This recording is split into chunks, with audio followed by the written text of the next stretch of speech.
Assalamualaikum warahmatullahi wabarakatuh. Perkenalkan, nama saya Muhammad Aksal Fiansah dari Administrasi Publik 2020. Di sini saya akan menjawab beberapa pertanyaan. Yang pertama, apa pentingnya Anda mempelajari ilmu administrasi publik? Administrasi publik sangat berperan sekali bagi organisasi, di antaranya adalah untuk mempermudah suatu pekerjaan, penghimpunan data, kegiatan surat menyurat, serta memperlancar proses kemudahan suatu birokrasi atau institusi. Ilmu administrasi publik sudah mencakup hal-hal penting dalam kehidupan berorganisasi. Yang kedua, jelaskan tahap-tahap perkembangan ilmu administrasi publik. Yang pertama, tahap survival. Tahap ini sering dikatakan sebagai tahun lahirnya administrasi karena pada tahun inilah gerakan manajemen ilmiah dimulai oleh Frederick Winslow Taylor. Dalam jangka waktu yang paling panjang, para ahli yang menspesialisasikan dirinya dalam bidang administrasi dan manajemen memperjuangkan diakuinya administrasi dan manajemen sebagai salah satu cabang ilmu pengetahuan. Yang kedua, tahap konsolidasi dan penyempurnaan. Tahap ini disebut tahap konsolidasi dan penyempurnaan karena dalam jangka waktu inilah prinsip-prinsip, rumus dan dalil-dalil ilmu administrasi dan manajemen lebih disempurnakan sehingga kebenarannya tidak dapat dibantah lagi. Dan waktu ini pula gelar-gelar kesarjanaan dalam ilmu administrasi di niaga mulai banyak diberikan oleh lembaga-lembaga pendidikan tinggi. Yang ketiga yaitu tahap human relation.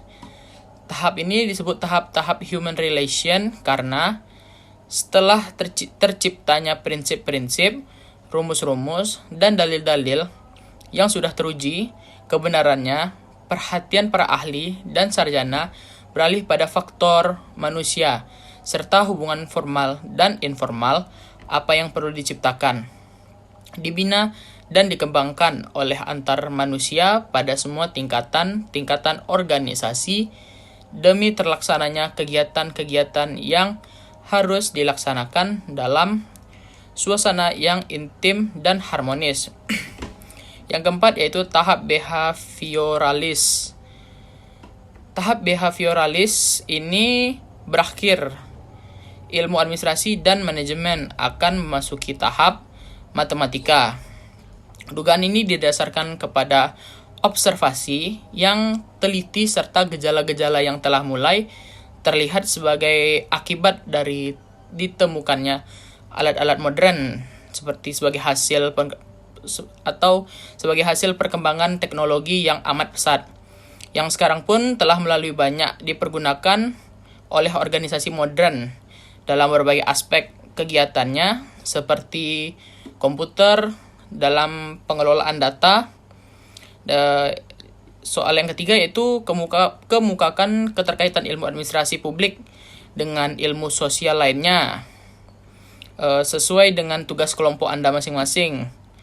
Nah, di sini para ahli sosiologi khususnya telah memberikan sumbangan yang besar untuk perkembangan teori administrasi melalui studinya tentang perilaku kelompok dalam organisasi, khususnya organisasi informasi dan kompleks. Dalam konsep-konsep administrasi dikenal dinamika kelompok, teori organisasi formal, birokrasi, wewenang, komunikasi, kekuasaan, dan konflik yang kesemuanya yang merupakan input yang berharga dari konsep-konsep sosiologi. Konsep birokrasi misalnya merupakan telaahan bidang sosiologi yang juga menjadi konsep telaahan ilmu administrasi, di mana konsep tersebut ditransfer dan dikembangkan berdasarkan teori metode pengertian dan analisis ilmu administrasi. Sosiologi adalah ilmu yang mempelajari hubungan antara manusia dalam kelompok-kelompok atau kelompok-kelompok oleh Rowe dan Warren, merupakan penelitian secara ilmiah terhadap interaksi sosial dan hasilnya, yaitu Organisasi Sosial oleh William F. Cockburn dan Meyer F. Nimcoff. Mungkin hanya segitu yang dapat saya sampaikan. Jika banyak kesalahan mohon dimaafkan. Wabillahi taufik wal hidayah. Assalamualaikum warahmatullahi wabarakatuh.